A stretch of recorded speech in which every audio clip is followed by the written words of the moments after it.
All right, let's try this again. So apparently I had my microphone muted, so I'm restarting the live. So I've been trying to do lives more often. I've been trying to do the occasional short and whatnot. And one of the things that got me thinking is what I've been doing with my time of why I've not been doing lives regularly on Saturdays. Started playing Dungeons and Dragons again. I used to play back in the 90s. Used to play Advanced Dungeons and Dragons 2nd edition, always the Dungeon Master. So I've been running a campaign and thinking about games, since I spent a lot of time gaming, made me think about all the borrowed words that people use inside these games. So like some of the borrowed words, like you have terms like warlock, like you can have a warlock in Dungeons and Dragons, or wizard, and they have different types of magic, or you can have a druid, you can have a cleric. And the way that they use words inside of games, like using for your magic points, sometimes they'll use the term mana or mana, and that is actually borrowed from a different culture. And it got me thinking too, because a lot of people like to practice their version of witchcraft. And with witchcraft, there's 5 elements, and they're associated with the 4 cardinal directions. And then you have the pentagram or pentacle that has its 5-pointed star, and each of the points represent one of the elements. And this got me thinking, like, let's have a conversation about this. I thought this would be a good live. That not everyone actually understands what the 5 elements are. So let's talk about a few of the things, right? So the first thing I want to talk about is when people typically hear the term elements, they think of the periodic table. Oh, look, I'm doubled. Typical periodic table like you see in science. So this is like the chemical, elemental compound of everything that exists in our physical world. And everything has got its atomic weight and everything. Apparently, everything's broken up of something, H2O. Hydrogen, 2 hydrogen atoms with an oxygen 1 make up water, right? You have sodium chloride, table salt, all this different stuff. So this is supposed to be the breakdown. But from the esoteric elemental side as well, people also have a breakdown of the different elements that they feel exists inside of a ethereal type of a world, right? So, okay, so if I shrink that, it's harder to see. Okay, that's fun. Trying to make this to where I can see it and see chat at the same time. So bear with me as I resize some of my screens here. So that should work-ish, I think. Yeah, at least it lets me see what's going on both. Let's see.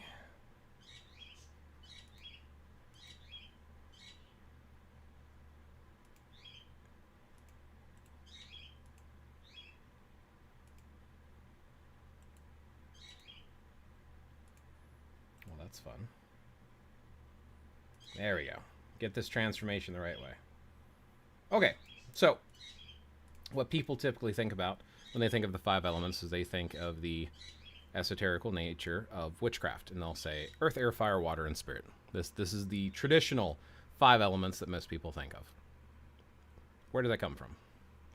So far, I've not been able to find a reference outside of different cultures. So let me go across the world for a second here, and we'll come back to where I think the modern day Wiccan, the modern day witch, or just the modern day magical practitioner gets this association with the 5 elements, the pentagram. Which, by the way, a lot of people, we'll do a separate video on the pentagram versus the pentacle, and whether the tip should be up or down, and what's it mean, and what reference it has to different traditions and practices. So we'll save that for a separate video. I think that'll make a great topic for next Saturday. No, I'm actually busy next Saturday. But in China, they have what's called the wuxing. Wuxing, you'll see, like, for some reason, like X, a lot of people, and I guess in English they pronounce X like a Z, but in Pinyin, which is the Romanized version of Chinese writing, such as languages like Mandarin or Cantonese, the X makes an SH sound, so it's Wu Sing. Wu Sing. Not very fluent in Chinese, so don't worry. That's the best I can do. But with the Wu Sing, you have 5 elements, but they're completely different than the elements you typically understand in the witchcraft type of New Age occultism. So let me, of course, as always, I paste references. So here, check out WikiWand. I've got a couple of these on WikiWand. They've got some pretty good explanation of some of the stuff, and it actually has links and references where you can read them outside of this. So I originally learned out about Wu-Xing when I started studying martial arts, because they apply some of these principles and elements to martial philosophy. And you'll see this in any of the internal arts especially, but it's used outside. You also, I'm sure you've heard the term feng shui.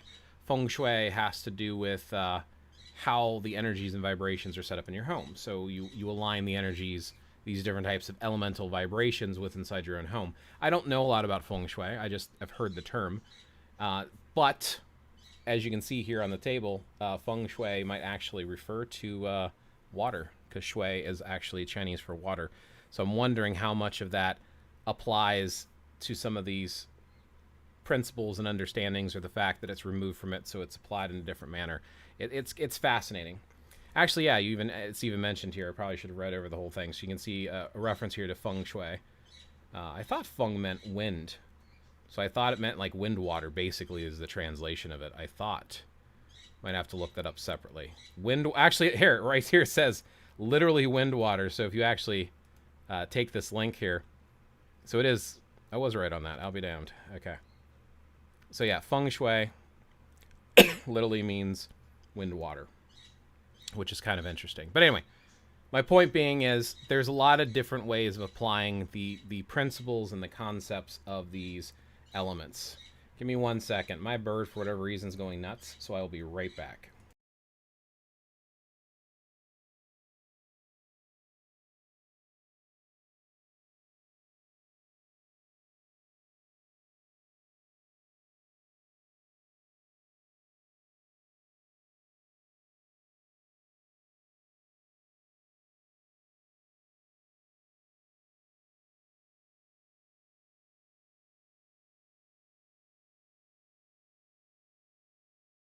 Well, that's going to make for a fun video as I have to get up and stuff. Sorry.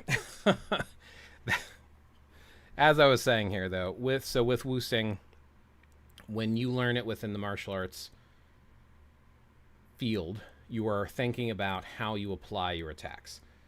So you have different combative movements that are representative of each of the 5 elements. And they actually depict theirs as a pentagram pentacle as well. And they put it in a circle because there's this cycle that gets involved. And there's a couple different depictions of how these elements are utilized. And this right here is what's called a pakwa or a bagua circle, because that's like the 8 trigrams. And each of the elements, again, exist even inside here. So again, these are sort of internal arts. So we're talking about like Daiji Xuan, Xingyi, and pakwa, or I guess pakwa could also be called bagua. But basically, the idea here is how you're doing your movements, especially in Xingyi. There's like specific attacks, and there's the cycle of creation and the cycle of destruction. So fire creates earth because it burns things to ash. Ash, then from the ground, from the earth itself, you dig up iron ore, which produces metal. Metal will have moisture condense on it, and it creates water. Water nourishes plants as they're growing, and it creates wood. And wood is burned to create fire. So you have your cycle of creation. And you see here it says creation cycle Sheng. And then you have the pentagram part, which they're calling this the controlling cycle, or Ko. I was always taught it as the cycle of destruction. And basically, metal chops wood, right? Wood will uproot and split earth as roots grow. And earth will muddy water. Water extinguishes fire, and fire melts metal. So there's this cycle of control, or cycle of destruction. And these different attacks that you did within Xingyi, you'll have like a fire attack, and that will disrupt and destroy your metal attack. Just like your metal attack will destroy your wood attack, and your wood will destroy your earth, etc. So the way these are used is how you defend or attack each other. There's another chart here which breaks it down into destroys and insults. So the metal destroys wood, so the wood is insulted by the metal. So it's, again, that pentagram shape, or the cycle of creation, so the wood creates the fire. So it's interesting how these elements and energies work together. The reason I'm bringing this up, and I don't want to go into great detail on it, because I could probably make a video in and of itself specifically talking about Wu-Xing. The point is, when you hear 5 elements, it doesn't just apply to Western philosophy, it actually applies to Eastern philosophy. So there's this Eastern elemental thing associated with Chinese philosophy and martial arts with different 5 elements: wood, water, fire, earth, and metal, or mu, huo, tu, jin, and shui, which is my bad attempt to read the pinyin there that you have listed in this picture right here, right over my head. But it's not just the Chinese. The Japanese also have 5 elements. It's called Godai. Now, the Godai 5 elements are a completely separate group of 5 elements. Their 5 elements are earth, water, fire, wind, and void. Chi, Mizu, Ka, Kaze, and Gai, I believe. I don't know how to pronounce void properly. But what you're seeing here is a vast difference from the earth, right? Earth, air, water, fire, spirit. And now we're jumping over here to wood and metal. Now, it still has the water, earth, and fire, but wood and metal now. And now we jump over here to the Godai, and now we're talking about void, which wasn't there originally. And now we have wind instead of air, but we have fire, water, and earth. So we have some similarities between them, but all of them are based on different philosophies and interacting. Now, the question is this any sort of an influence on what people call modern mysticism or modern witchcraft? I don't think it is. I think the influences that we have specifically from modern witchcraft is actually coming from basically Hinduism and from India. So when I was looking through and trying to research some of the different stuff that I saw as far as origin things for magic and mysticism, I came across the Tattva. I don't know how to pronounce it. I do not speak Hindu in any way, shape, or form, so I have no idea how these are pronounced or the proper way of saying them. So this is a Indian philosophy here, right? And this is Sanskrit. These are elements that are basically aspects of reality that consume the that constitute the human experience. So this is how our world is built up with these 5 elements. And you can go through this. I just realized I didn't share the Godai one. I'm sorry. Hey, Jay Woodwiff. Welcome. So there's the one for Godai. Here's the one for Tattvas, or Tattva. So in this one here, you can scroll down and you'll see this has 5 elements listed. Now these 5 elements translate. So you have one, Akasha, which is spirit. Sounds familiar. Vayu, which is air. Again, sounds familiar. Teja, fire. Apas, water. And Prithvi, which is earth. So in this case, the names translate directly with what you are typically hearing, and that is not the swastika, by the way. That is a heart chakra symbol.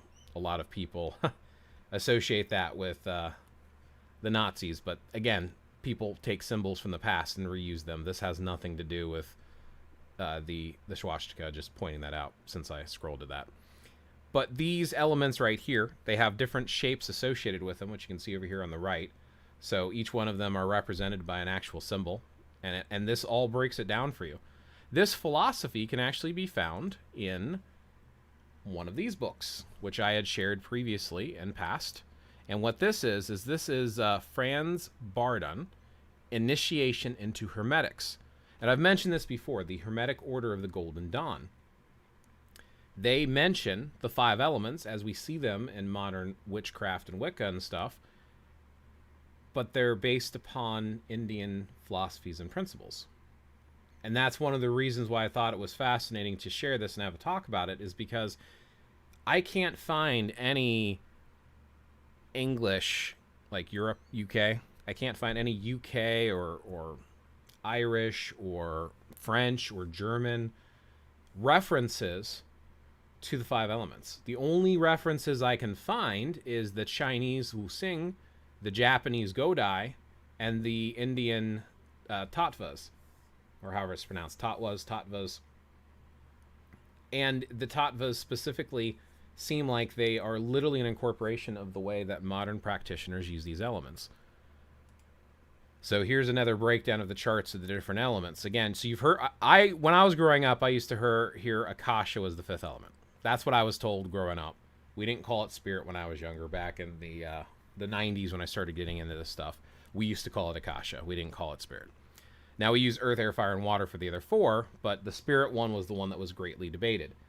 So this has the symbols that are associated with them, and then they'll be combined symbols, right? This says Akasha, Akasha, and there's like a symbol inside of this black egg. There's like this little blue circle.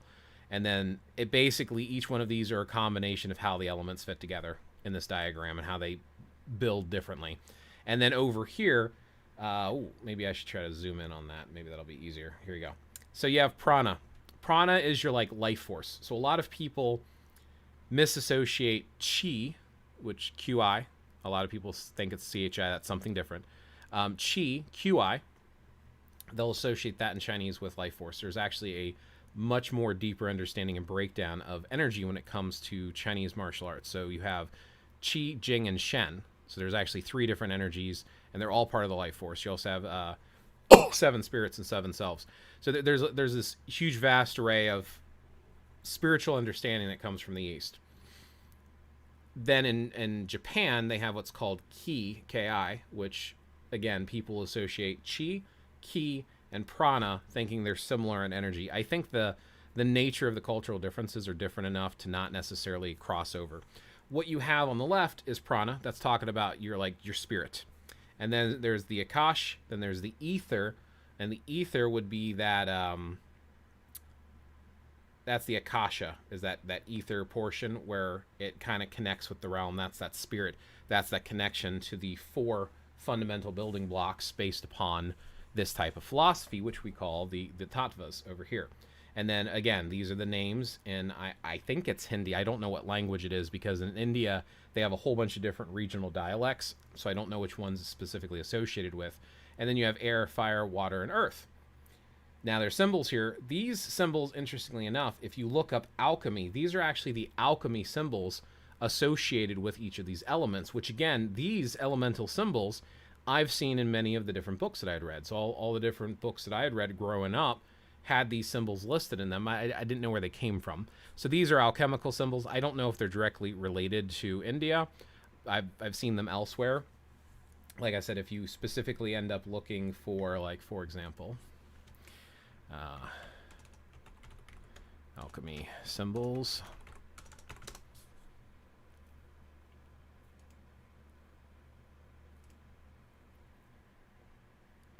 You will find stuff like this. So basic symbols for alchemy. And again, these are the exact same symbols. And if you ever want to memorize these, fire has a triangle pointing up because the flame is rising from the base, right? Water, think of a cup. You get like a paper cone cup where you can fill it with water. Air is pointing upwards and it's showing a line because it's everything above that line, which is the sky. So that's the air. And earth is kind of like that tip is resting inside of the earth, or maybe filled with dirt or something. So that's one way of remembering those symbols if you ever wanted to. I actually found some of these symbols to be interesting because you can, if you work with spirituality like wands and whatnot, right? You could trace these symbols in the air when you're doing your ritual or you're performing your magic. You could use some of these symbols. So if you're using a fire symbol, you could draw a triangle in the air with your wand if you really wanted to. So I'm sure some people do that. And here's another representation. It's the same basic concept though. But yeah, if you look up alchemy, you'll find these symbols all over the place. So that's where I first got introduced to seeing the symbols like this, and that's where I had seen them in the past. I just thought it was a fascinating thing to discuss and understand that it's not as cut and dry as people think it is. Now, if anyone has run across these elements being used elsewhere, maybe there is a reference. Maybe there is an Old English reference to the 5 elements. But everything I'm seeing is coming from the Golden Dawn. And the Golden Dawn is basically built off of a lot of the Eastern philosophy stuff, which is why if you go looking into individual practices, you'll find them within Eastern philosophy. In fact, I see a lot of things coming out of Kabbalah, which is Jewish mysticism as well. So like Jewish mysticism, Eastern mysticism, there's a lot going on that we do today that we call quote-unquote pagan meditation. The way meditation's done, again, if you look at India, if you look at Buddhism, if you look at Hinduism, you'll see a lot of these practices existed outside in the Far East. In fact, a lot of the individuals that I feel like revived some of the new age practices, which we would call them hippies and whatnot, right? Back in, I guess, what, the 60s? When was the era that the hippies were technically around? I thought it was the 60s. All the flower children and whatnot, but they got into Eastern, 1960s. I was right. Okay, don't feel like a complete idiot this time. They started getting into Eastern philosophy. They started getting into meditation and trance, and repeating mantras and stuff. Mantras, again, all of this is from Eastern practice and philosophy, and now we use it over here in the West, but we don't acknowledge where it comes from. We just do it, which I always thought was a very interesting way to approach it as well. So, I don't know. Do you use the 5 elements? Anyone in chat want to participate, jump in? Feel free to share your thoughts. Open a conversation, not just reading off the stuff, just quickly turning into just the video.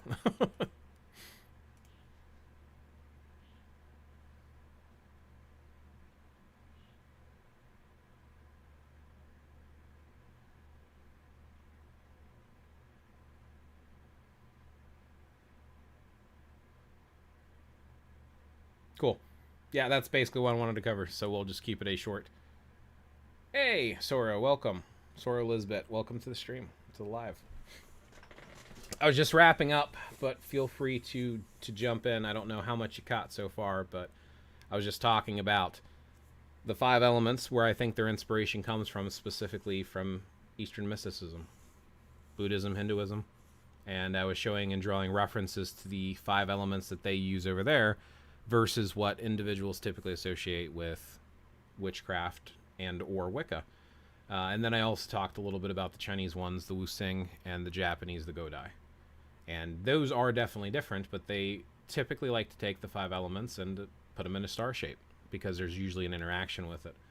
Actually, the star itself, and like I said, I can definitely do a video in the future specifically talking about the pentagram versus the pentacle and its mathematical associations, because I really feel like a lot of what we look at and research today as quote-unquote magic comes out of science. It's the individuals that looked and read about stuff to try to connect with their world and understand their world.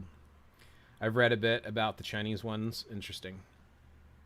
Yeah, most of my interaction with those has been through the martial arts lens, with using, so like in Singi, there's like the 5 elements in Singi, and each of the different types of attacks, if you look at the linking form, you use 5 different attacks for 5 different elements, and you counter the attack of one element with another based upon the cycle of destruction. Now, I know there's spiritual and philosophical stuff that also applies with that, like with feng shui and whatnot, but I don't know a lot about that. I just know about the martial aspect of it.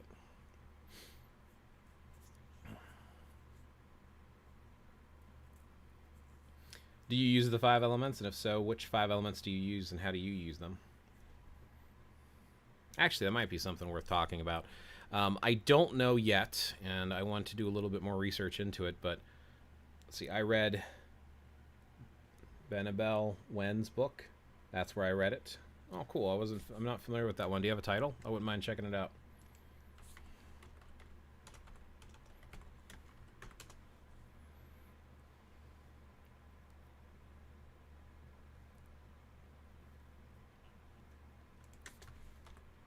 Probably look up the Wuxing. She probably has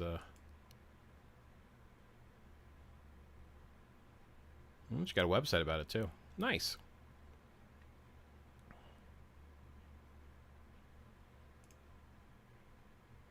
I haven't in years. I use the land, sea, and sky honoring the Tao of Craft. Thank you. I'll check that out. She has an I Ching book coming out in a few days that I'm very excited about. Nice. Yeah, the Book of Change.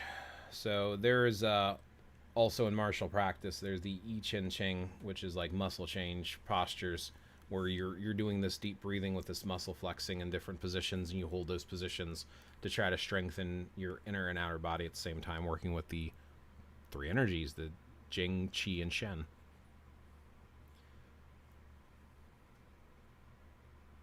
That comes out of Druid teachings, the 3 realms of land, sea, and sky. Yes.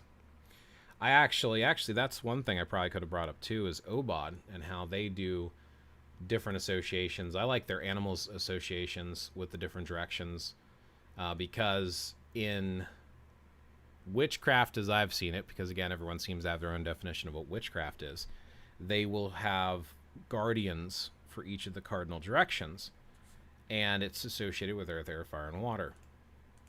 But in Obod, I think it's bear. I want to say bear, salmon, deer, and hawk. Now it's been a while.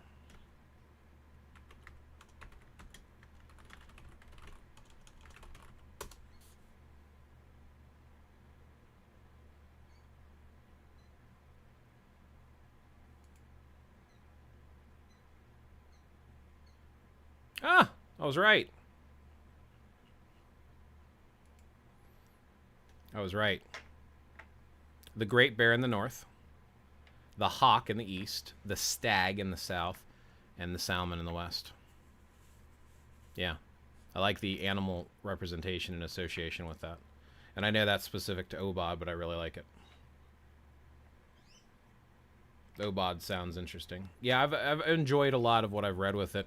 I've had the Druid course for the Bardic grade, their distant learning program. I've had it for over 12 years. I've spent a good amount of time rereading a couple of the first Squaresy. I haven't gone through the whole thing yet because I bounce around in my studies too much. I probably should dedicate more time to it. Every time I try to do it, I start writing stuff down, and there's so much to write down. I get sidetracked and then I step away, and then I want to refresh my mind for what I had started. So I've been slacking. That's all it is. It's a lot of Welsh mythology and lore. Yes, I do too.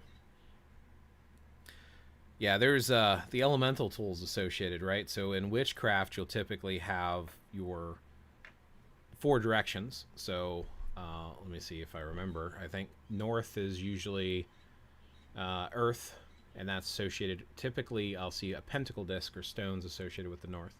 And then west is water, and that's usually associated with a chalice, cup, or bowl. And then east is air, and that's usually going to be your wand or your staff, and that's usually associated with like incense or something along those lines. And then the south, which is fire, and that's usually like an athame or a sword was associated with that, with the flames and stuff. I'm a member of Obod. Yeah, I remember you mentioning that. I am too. Distant member, but Bard student for quite some time now. I've really liked their stuff. I got the audio version because I like to listen, but I also like to type things out because it helps me remember, and I've been trying to type it out in my little notebook here, and I did it in a OneNote because it was easier than writing it by hand, and I took a lot of notes, whole bunch of notes here. But then I don't know how to spell everything, so I have to look it up, and that drives me nuts. And like doing some of their practices, like I ended up doing some of the poems and stuff, and I wrote 2 poems. One of these was back in 2011, around when I first started looking into this stuff, and it actually got published in Touchstone magazine, the publication they would send out every so often. No, you're fine. We could study a lifetime and not learn at all. So much to learn. I agree. And then there's learning, and then there's experiencing. I feel like the spiritual journey is about trying to understand your place in the world and how to interact with it, and then have respect and knowledge for being alive, right? That's, at least for me, that's really what calls to me about a lot of these paths. In Druidry, depending on the tradition, they'll usually have stuff like the rod and staff versus like athame and wand, which, I mean, it's like kind of close. I mean, I guess it depends. Like, people, when they take elemental associations, there's usually a purpose behind it, right? So athame being a knife or sword is because one of 2 reasons, in my opinion. It's forged out of fire, or because it causes change. Fire is a destructive force, so when a knife cuts, it permanently changes. It's a transformation. A wand or a staff grows up into the air, so that wood has that association with the air. It's also a symbol of knowledge and wisdom, because if you look back in the day, a scepter or a staff or stick of some form was a sign of office someone who's learned, whether it be a priest or a teacher or whatnot. It's a sign of power for a king or a ruler, that having a rod or a scepter. The pentacle disc, of course, it's a flat surface. It's stable. It's stability. Or stones, it's that earthy quality and feel to it. And the chalice with the water just makes perfect sense too, in my opinion, that you're holding water. You would use a bowl or a chalice because you're holding the actual element itself. Adulting gets busy. It does. It really does. Working full time and doing other stuff. I don't know. I find that if I just listen to it and then don't reference it for a while, it slips out of my mind. Or, I mean, like, the basic of what I listen to stays to a degree, but I want notes. I want stuff that I can reread. And doing the effort of writing it down makes it feel like it sticks a little bit more. I've actually said stuff in my lives or done things, and I completely forget where I saw it or heard it.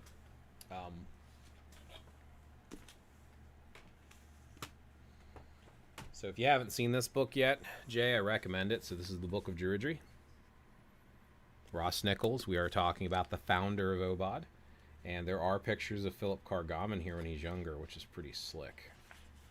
But Philip Cargam took his notes. So this is Ross Nichols. Ooh, right here.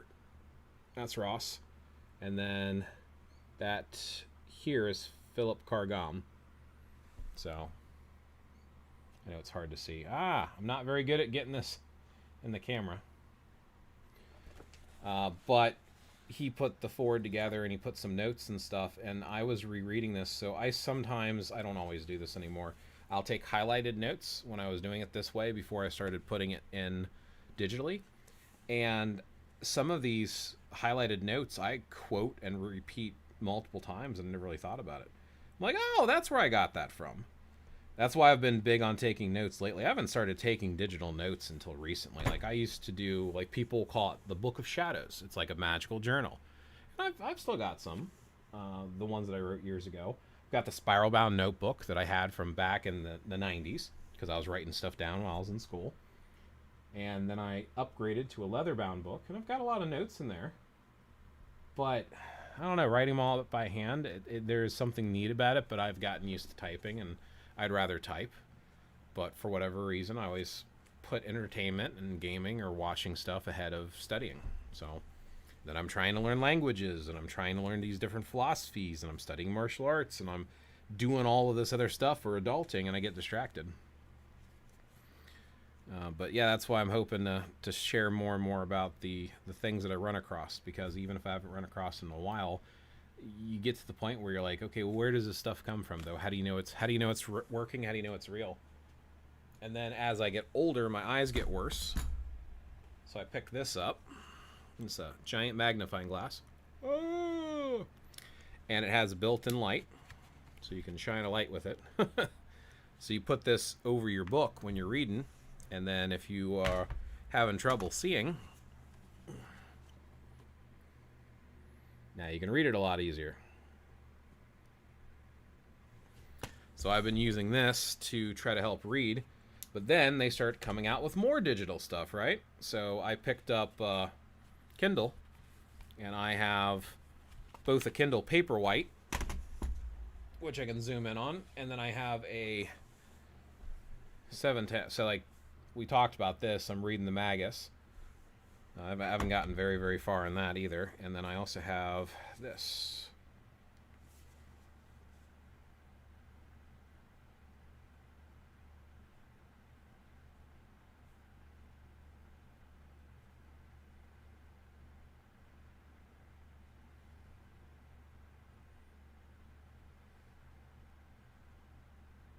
Man, I almost forgot my password. Apparently I can't connect with the internet right now, which is weird too. But yeah, you get the Kindle app on this. And this one's backlit. I've actually preferred the Paperwhite's nicer on the eyes. But yeah, you can actually see, you can just see some of the books I've been looking up here, right?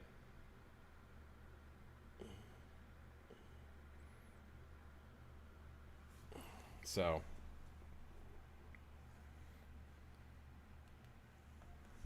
yeah. Reading is fun. I enjoy reading. I like knowing where things come from. I like having knowledge, and I think we lost something when we got online too much. I think the internet broke some things because so many people are caught up in these little quick interactions on apps or these forums, and they're so ready to attack and fight with each other instead of just sharing information. Like, I remember back in the day, you get so excited when you met anyone who looked into similar spiritual practices as you. And then you shared ideas and you inspired each other. And you're like, yeah, I read this book. Check this out. You would loan each other books or read them together. Still writing by hand. I remember it better. Whatever works. I need one of those. One of the Kindles? Yeah, you should. The Paperwhite is books only. The Kindle Amazon Fire Tablet lets you listen to audiobooks. It's backlit. It's harder to read on that for long periods of time because you get the eye fatigue from looking at it. But in either case, having the Kindle books, I'm buying a lot of books through Kindle that I didn't have previously. And I'm trying to buy physical copies too because I like holding the book physically, but as my eyes get worse, I need to have the ability to zoom in. And the Amazon tablet is only like $100. It's not terrible. I mean, for a tablet, that's actually pretty cheap. So, but yeah, I probably should read today, but I'm probably going to end up watching some TV after I'm done with this live and then play some more games this evening. It's just what I like to do with my time. So, is that the Scribe one? No. I know I just have the normal Paperwhite. So this one here, you can change the background. I've got it with a black background because I find it nicer on my eyes, but you can change it to a white background. You can zoom in and you can make notes in here. So it's the Scribe one is actually much larger than this. But you can, it looks like a piece of paper. Like, you can even see it on the camera here a little bit better, right? So, I was reading, look at that. Look how easy that is to read. So, as you can see, I'm only 14% through the Magus. This is just the Kindle Paperwhite. And then you tap it to flip pages. So yes, and the weird thing about this is if you take the Fire Tablet, check this out.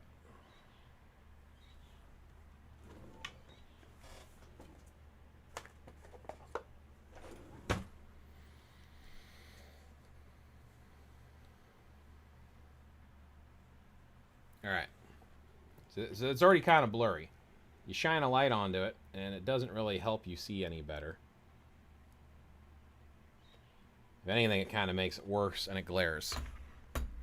Whereas the Paperwhite, you shine a light onto it, and it will actually light it up like a piece of paper. So if you read it in direct sunlight, it's actually easier to read this in direct sunlight. You can read it in direct sunlight. You can't really do it with this one. The flashlight doesn't do it justice.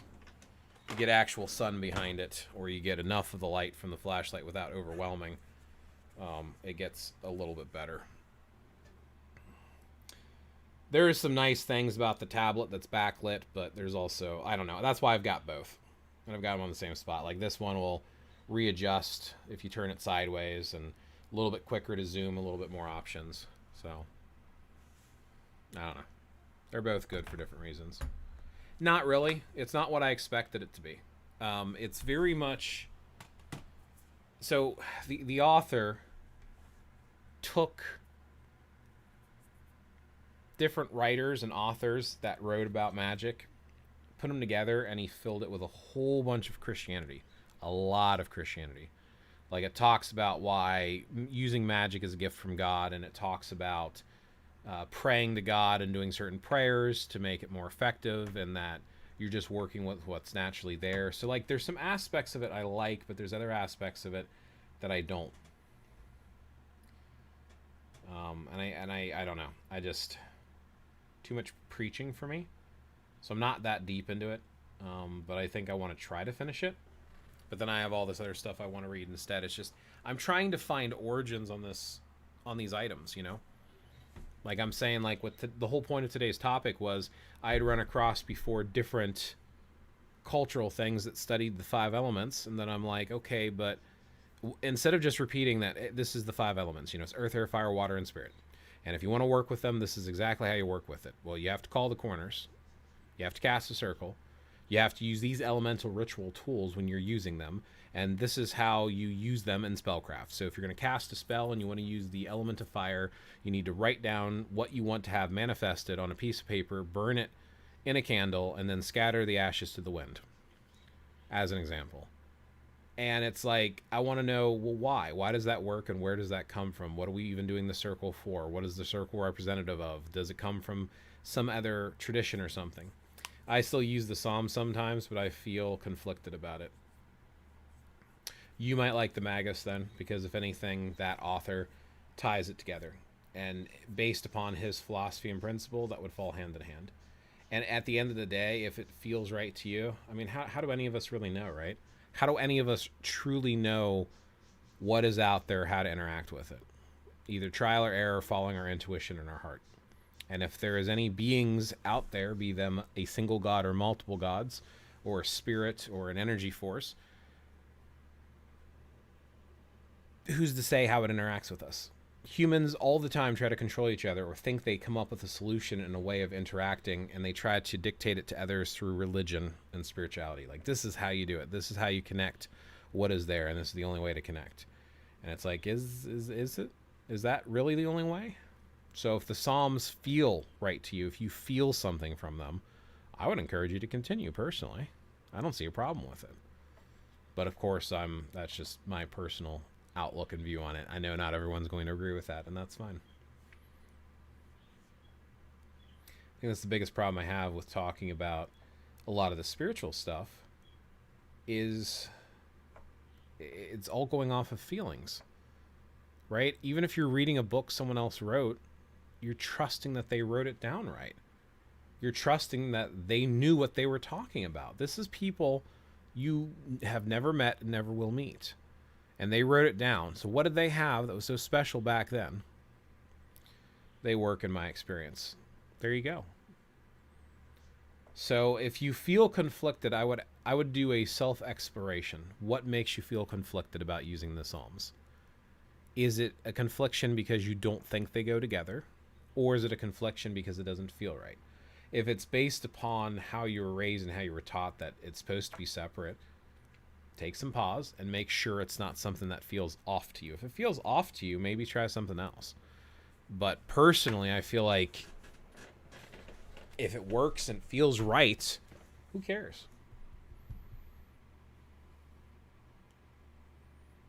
But that's just, like I said, that's just me sharing my 2 cents. It's how I feel about it.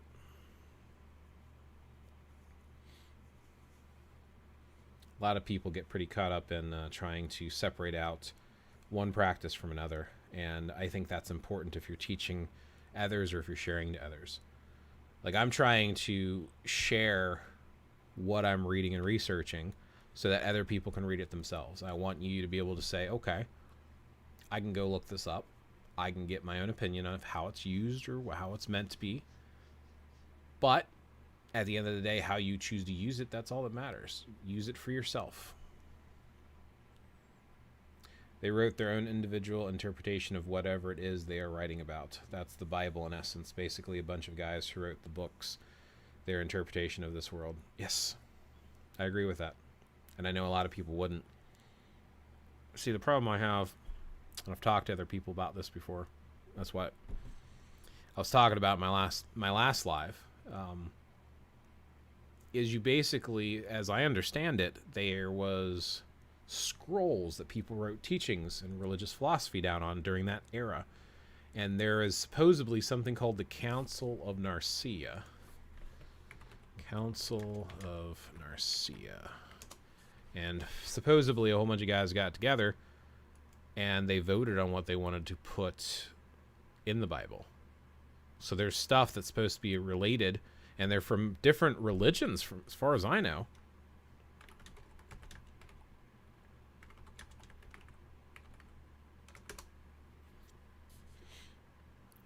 Ooh, I spelled that wrong. Council of Nicaea, bid held by the earthly, includes the establishment of the doctrine of the Holy Trinity. Conversation began. Question.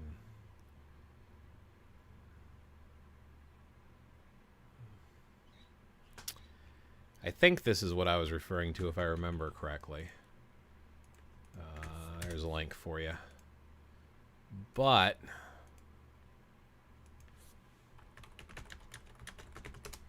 I just remember hearing about the Dead Sea Scrolls. And supposedly those were like the original, the apostles wrote those down, so it was turned into a book later. The Old Testament is the first edition section of the Bible covering the creation of the earth. Yeah. Old Testament. New Testament, no.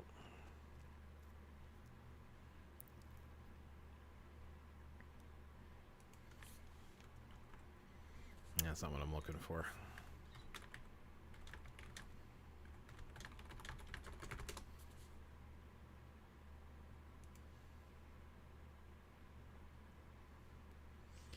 Who decided which books of the Bible made the final cut? Da Vinci Code. Yeah. Explain.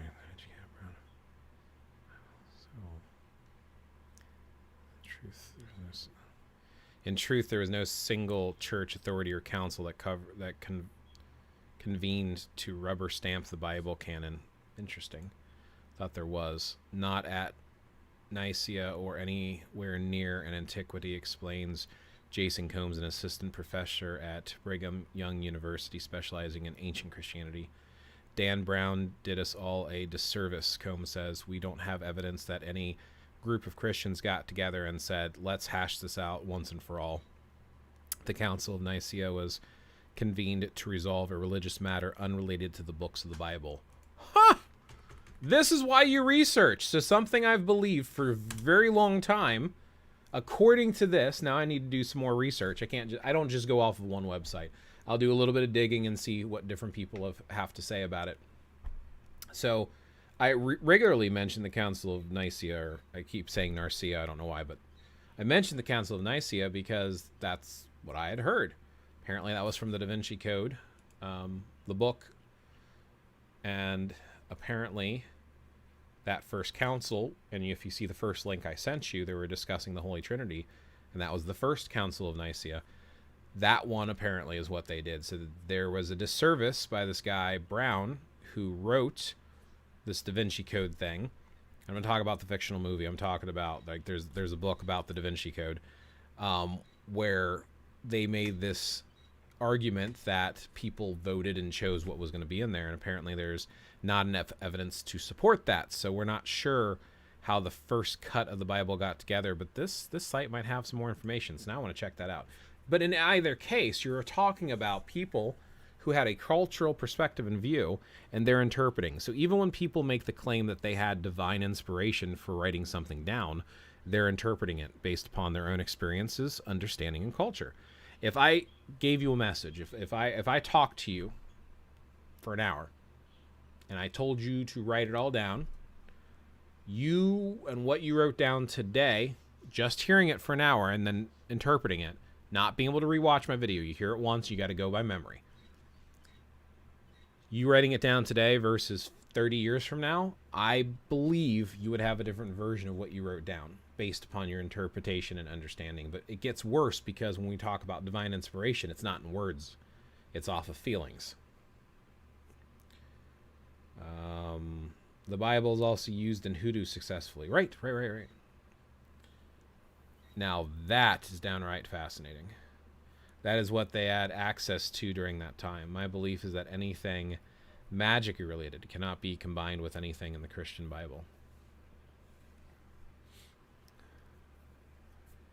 I also think it's important that we consider what model of magic we practice, as this can also influence our understanding on things such as elemental correspondences, meanings, etc. I agree with you.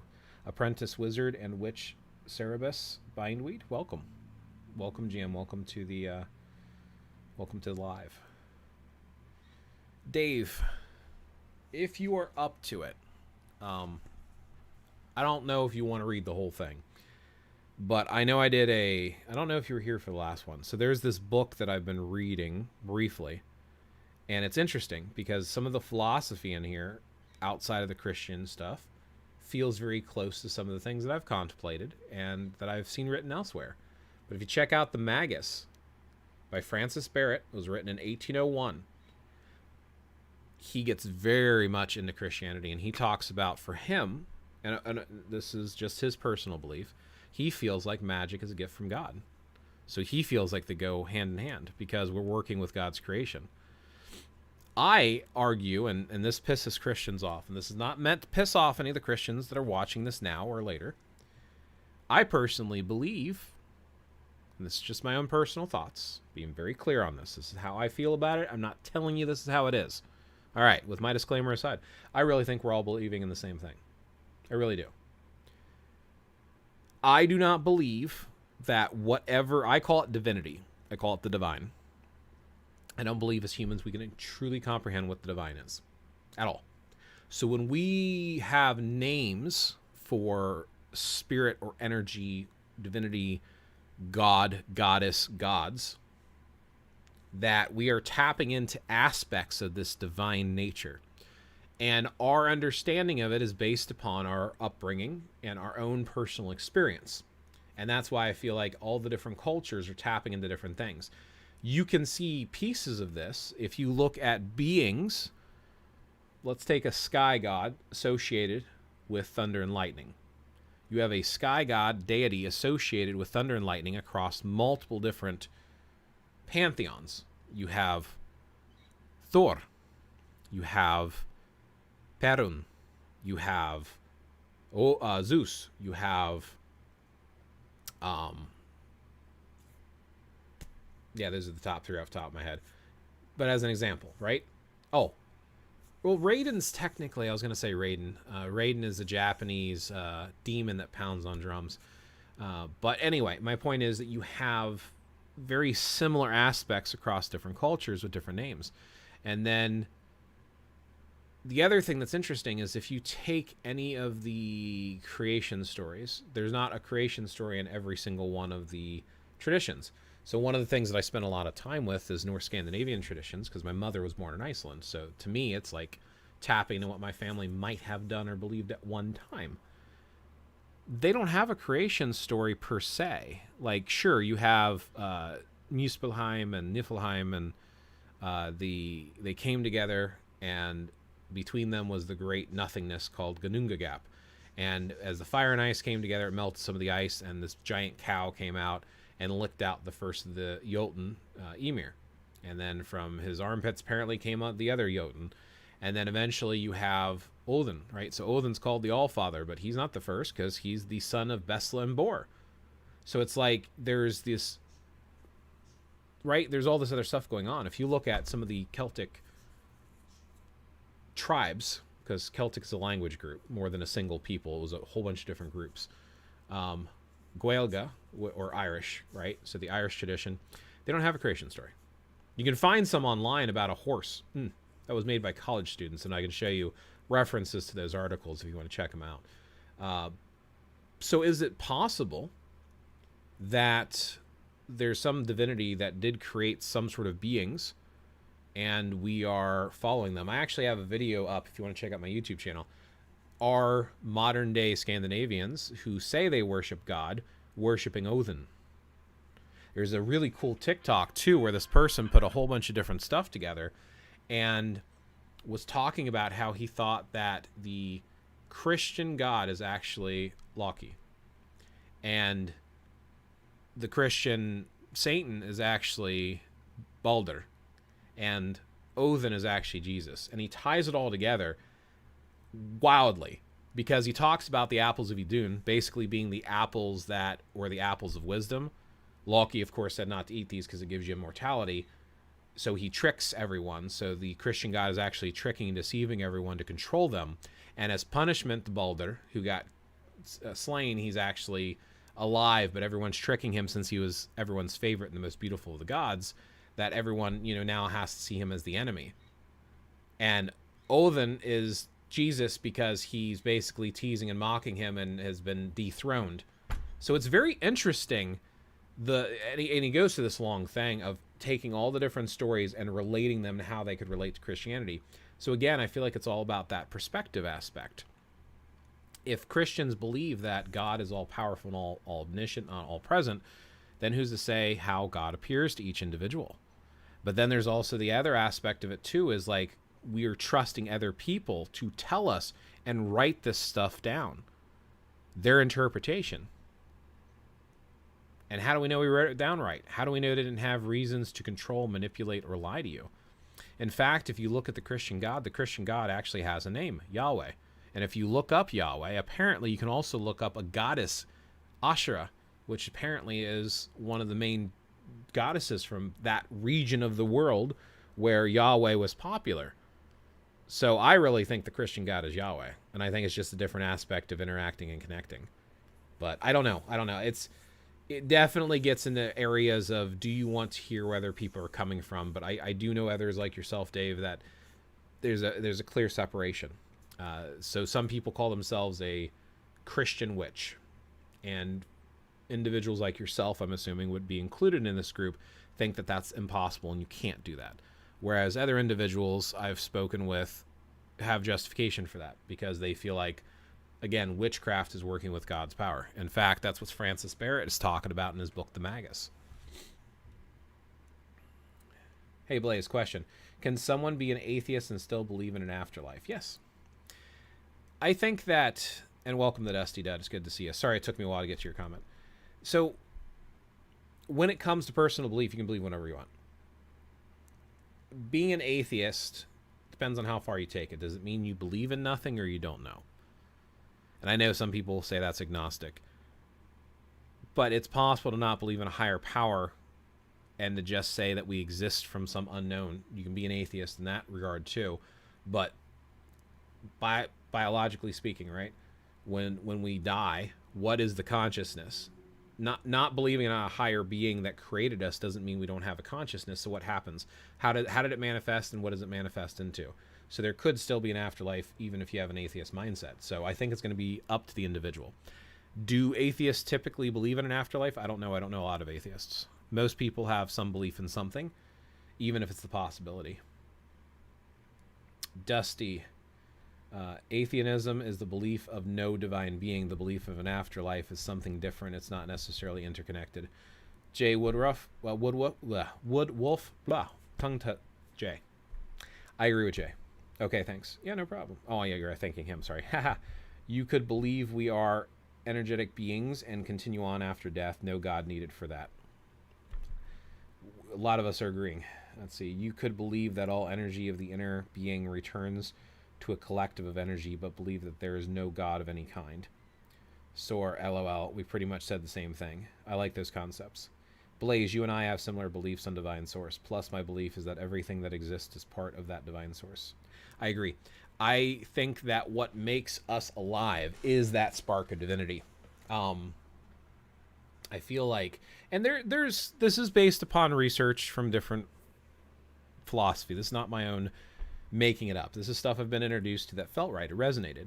It's like if we people will say that we are literally embodiments of the divine. So every woman is a goddess, every man is a god, because we are literally a physical manifestation, an extension of divinity itself, which is why when we die we return to divinity.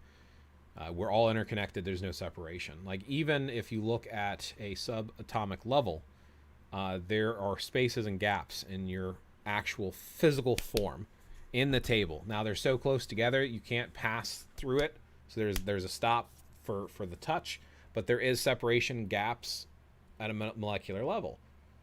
But this gap between me and the microphone, or me and you, there is no gap. We are connected. We are touching the atoms in the air. Everything is one thing. We were just small clumps of consciousness in different aspects, but still interconnected and touching each other, which is another reason why some people have theories on how magic works, like being able to read someone's mind or emotion, empathy, feeling someone else's feelings, is because we're already connected. The signal's already there.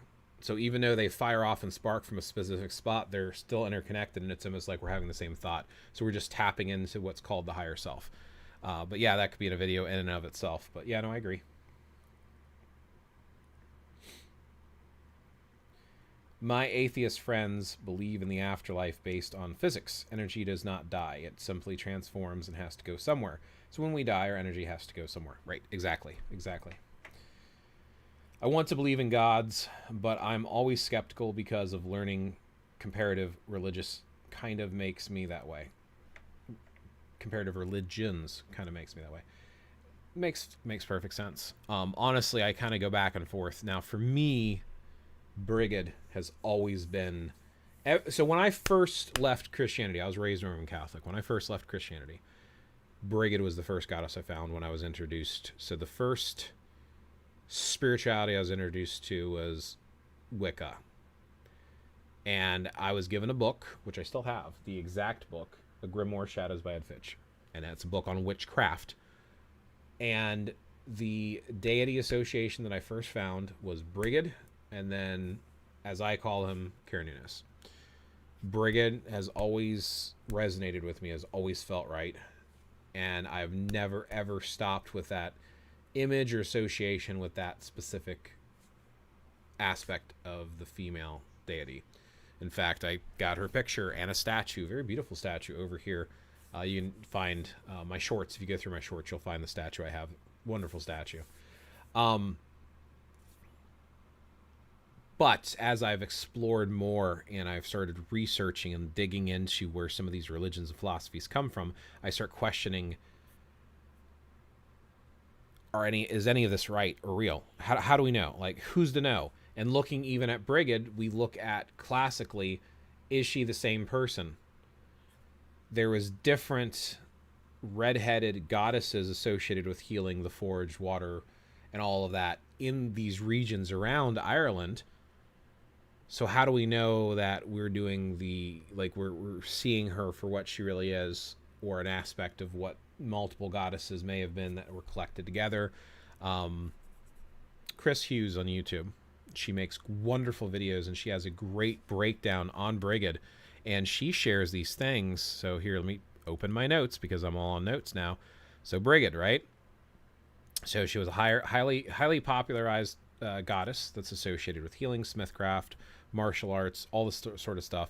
And there is a Saint Brigid. I think she was such a powerful goddess, she transcended religion and spirituality, and she still exists within the Christian faith today because she's such an important figure in Ireland, right? So here, let me copy this video link. Let her know I sent you. Put a comment. Say, yeah, Blaze talked about you in his live.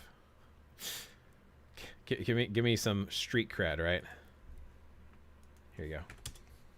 I'll get back to the comments. Hold on. So Cormac's Glossary, Kath's Mage Tured, Renee. Yeah, let me just copy these down. Here's a whole bunch of books on Brigid. You can find them on the Internet Archive. Okay, they're not all going to fit, so never mind. I don't have a whole bunch of books for you because that's a lot of links. But it talks about all the different stuff and the regions where she might have come from. So here's some notes that I took from Chris Hughes' video that I just sent you, right? Check out that video, seriously. A few versions of her name. Brigid, Bride, Bree, Brigid, Bridget, and Bride. Her name means High One. And there's a possibility that it might have been associated with the mountains of Brigantine. Around 1500 BCE, there was a tribe of Western Austria in the Alps, in the Brigantines, and there may be a goddess from that area who had names like Brigando and Brigindu, and they were like, their tribe was named after being from the high regions of the mountains, so it could have been the goddess of this tribe potentially, as an example. And there's a whole connection of how it could have traveled down over into Ireland potentially. And there's a whole bunch of these different names, and then there's the stories of how she interacted and what abilities she had and what powers and all of this good stuff. And she could have been one of the Tuatha Dé Danann, right? So the Tuatha Dé Danann are actually, again, there's no creation story. The Tuatha Dé Danann are written as the children of the goddess Danu. And they came across on ships into Ireland, and they fought the Fomorians, these monsters, basically. but the Fomorians might have attacked the original people that lived in Ireland, and then apparently the Tuatha Dé Danann might have died and went underground into the fairy mounds and became the higher She. So are they gods and goddesses, or are they fae? Are they higher fae, the She? So it's like there's all of these different ifs, ands, or buts, but regardless of all the questions that I have on whether or not to believe in a goddess or god or multiple ones or what, it feels right with her. So I've never let go of that belief, regardless of how much everything else is teeter-tottered. And then the other question to ask yourself is, what are the actual gods themselves? So in Scandinavia, a lot of people try to think of, they'll say, Thor is the god of thunder and lightning. No, he's not. He is 100% not. Anyone who is saying that is not paying attention to actual Scandinavian literature and lore. They're paying attention to modern media. In Greece and Rome, they have gods of. This whole of concept is not a Scandinavian belief. Find me one Scandinavian source in any Edda or saga that specifically says Thor is the god of anything. Thor is associated with lightning and thunder in combat based upon his stories, based upon the sagas and Eddas. But there's also this belief in Scandinavian reconstruction, revival, heathenry, that the deities are actually, and I'll probably do a live on this in the future to focus in, because I know I'm jumping all over, personifications of the actual raw elements of nature.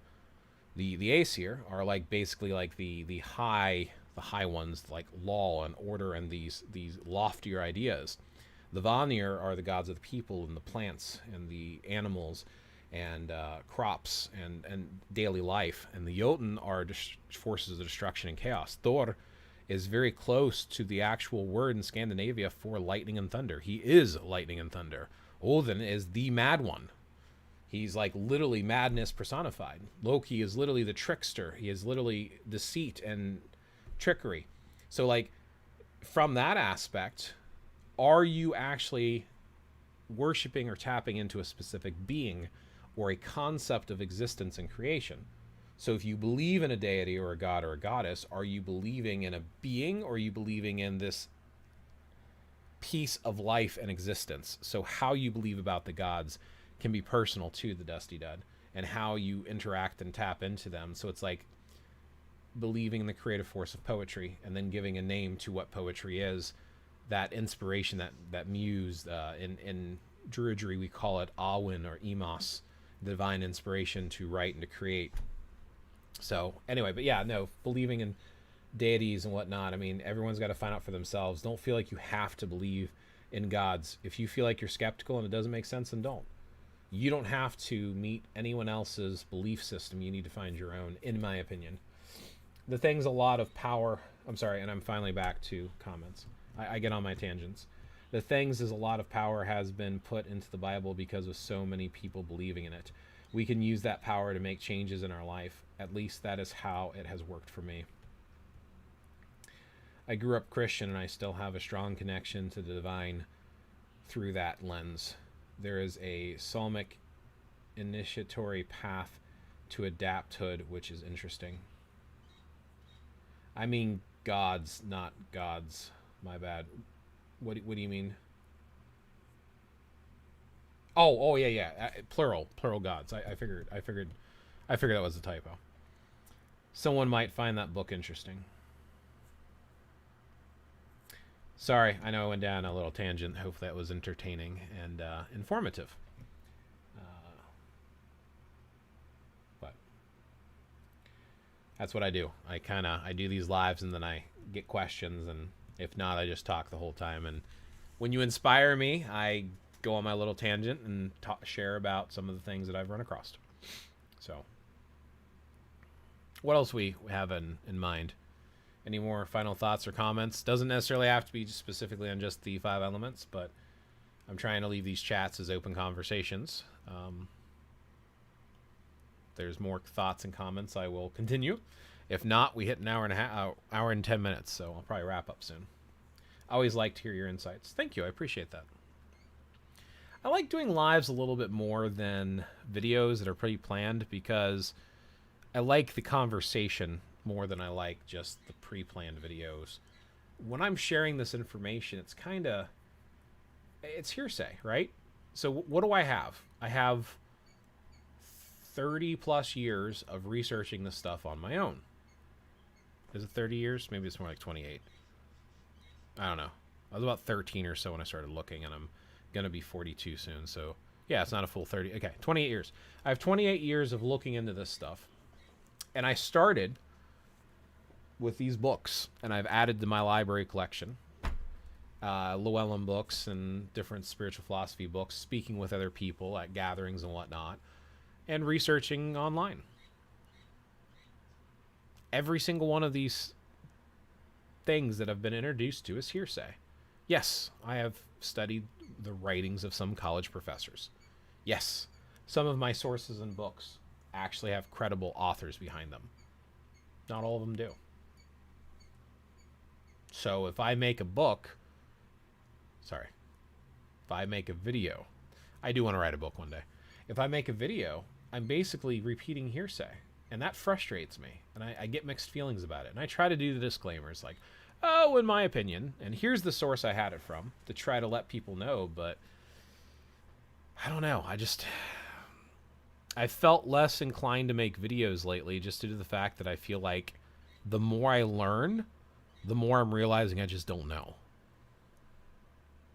And a lot of the stuff that I could write or that I could make videos about tend to be stuff that I don't even remember where I read it the first time. And I don't know why it's being done that way. Like, I can talk to you about different methods that people can use wands and staffs or herbs or candles or cast circles or altars, or why you use an altar, or how you summon the quarters and how you close the quarters, or how you can put the border of your special sacred circle with stones around it or not, or whether or not an animal can walk across it. Do you need a familiar to be a physical animal? What is a familiar? What is a book of shadows? How you work with the elements? How you evoke versus invoke? How you use thaumaturgy? Like, I can go into all this detail, but I don't know if any of it's real. And I don't know if where I learned it from is legit. And I don't know how much of it is stuff that I remember or made up. And I don't know how much of it is influenced by fiction that I've seen or read or played. And that makes me discouraged on making just random videos on topics, because I don't want to mislead people. In fact, my main focus for the last year, at least a year, has been to demystify the mystical, to take it back to the nuts and bolts. And if you do magic or mysticism in some shape or form, you do it with an informed, conscious decision. I am going to use water to cleanse my space instead of burning sage. Why? Because water is used for cleaning and cleansing. Water is what we're made out of. Water is nourishing when you drink it, as long as the water is clean. Water holds vibrations very well. So filling vibrations into water and putting your intent into it will resonate with the water, and sprinkling the water for it to change from one form to another and evaporate will help infuse it into the room and help infuse that will and power. That type of a logical path is what I want folks to do. Do you believe water can be charged? I don't care. If you don't believe in it, don't do it. If you do believe in it, no, here's the reason to use water, and here's how you can go about doing it. Again, informed decisions. Don't just do it because everyone says do it. Why is it working? And even if the logic doesn't hold up for science, who cares? Science is only right until it's proven wrong. Science is guesswork. All of science today is born out of magic of yesterday and religion of yesterday.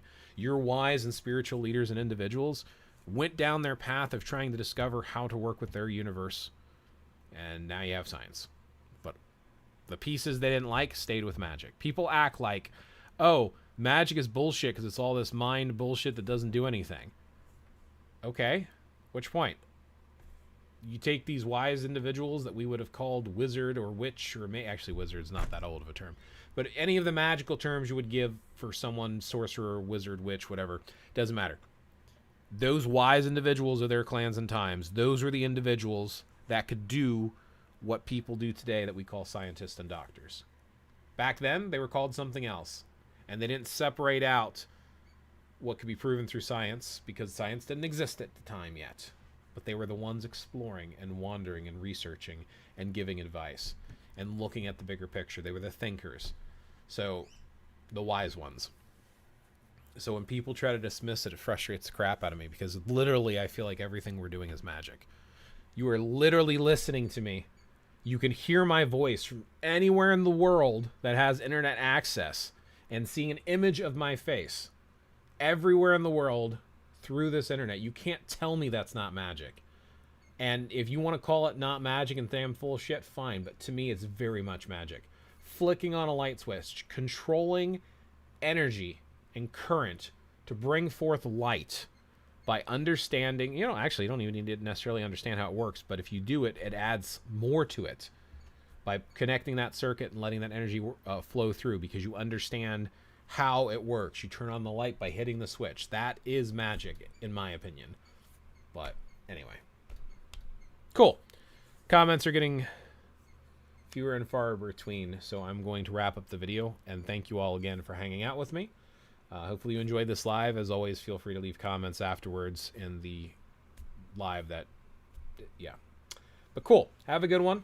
Thanks for hanging out, and I'm going to wrap up this video for today. I will try to do more lives. I don't know when yet. I need to find another day that I'm not doing D&D. So, farewell, and may your path be a fruitful one, and I'll catch you in the next one. Yep, see you soon.